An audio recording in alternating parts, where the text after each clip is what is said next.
Hello everybody, welcome back to my channel. मेरा नाम है जॉय और आप देख रहे हैं मेरा चैनल जॉय फ्रॉम सिमिट्री। तो आज का वीडियो है एंगर मैनेजमेंट पर। एंगर मैनेजमेंट एक बहुत ही इम्पॉर्टेंट चीज़ है आपकी पर्सनैलिटी को डेवलप करने के लिए। और मेरे हिसाब से ये मेरा पर्सनल ओपिनियन है कि एंगर मैनेजमेंट के लिए 4 स्टेप्स बहुत ही इम्पॉर्टेंट हैं। और वो 4 स्टेप्स ये हैं, और इनमें से जो पहला स्टेप है उससे ज़्यादा इम्पोर्टेंट स्टेप कोई नहीं है। अगर आपने इसे फॉलो नहीं किया तो फिर आप कुछ नहीं कर सकते और आप अपना गुस्सा किसी पर निकाल देंगे। तो इन 4 स्टेप्स में से जो पहला स्टेप है, डू नॉट रिएक्ट, ये बहुत ही इम्पोर्टेंट है। इससे काफ़ी फ़ायदा पहुंचा है पर्सनली मुझे भी।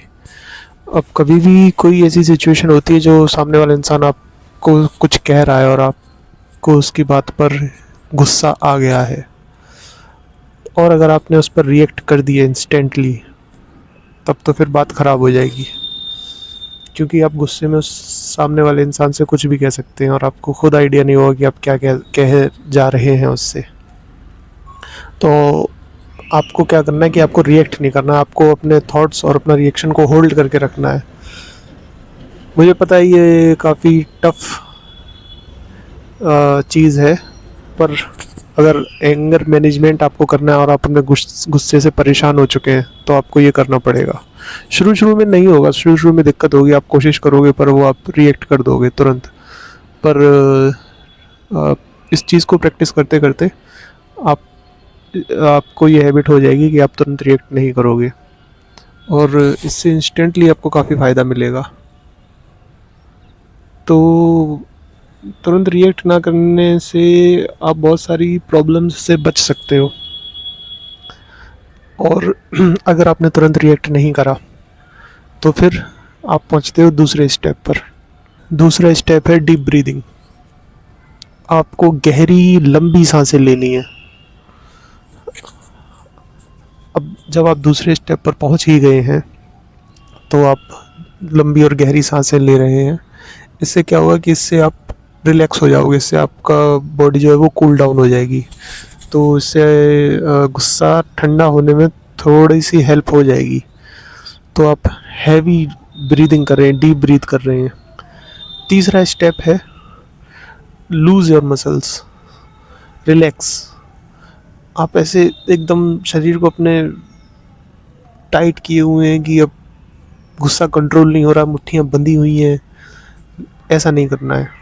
आपको रिलैक्स करना है थोड़ी देर, और गहरी गहरी सांसें लेते रहना है, और रिएक्ट भी नहीं करना है। ये तीनों स्टेप्स एक दूसरे को फॉलो कर रहे हैं।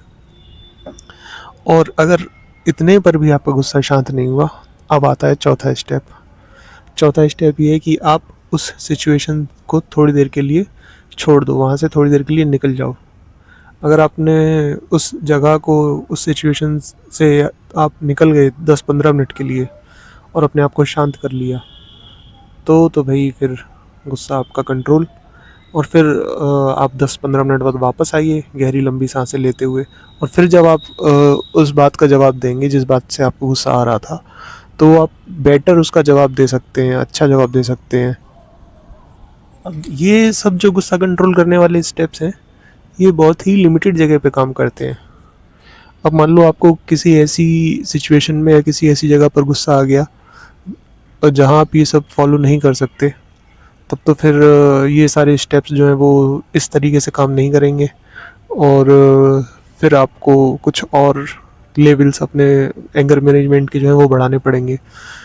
और मुझे ऐसा लगता है कि कभी कभी आपको अपना गुस्सा निकाल भी देना चाहिए। हर जगह अपने गुस्से को रोकना नहीं चाहिए, क्योंकि कुछ सिचुएशंस ऐसी होती हैं जहाँ आपको गुस्सा दिखाना पड़ता है और आपको वो कदम उठाने पड़ते हैं जो आप नहीं चाहते हो कि आपको ऐसा करना पड़े, पर आप करते हो। और मुझे लगता है वो ज़रूरी भी होता है, क्योंकि गुस्सा आप अंदर अपने हमेशा नहीं रख सकते। और एक चीज़ ये भी कि जितना आप अपना गुस्सा कंट्रोल करते हो, अगली बार आपको गुस्सा ज़्यादा आता है। अब ये चीज़ें जो हैं वो प्रैक्टिस से आती हैं, और गुस्सा जो है वो ह्यूमन का एक नेचर है, एक बिहेवियर है। तो उसको आप कंट्रोल कर सकते हो, उसको आप ख़त्म नहीं कर सकते हो, उससे आप बच सकते हो, उसे आप बिल्कुल हटा नहीं सकते कि मुझे तो, अगर कोई इंसान ये कहता है कि मुझे गुस्सा नहीं आता तो वो झूठ कहता है। तो मेरा ख़्याल है कि आप ये स्टेप्स फॉलो करेंगे और कुछ सिचुएशंस में ये स्टेप्स जो हैं वो आपके काम आएंगे। Thank you.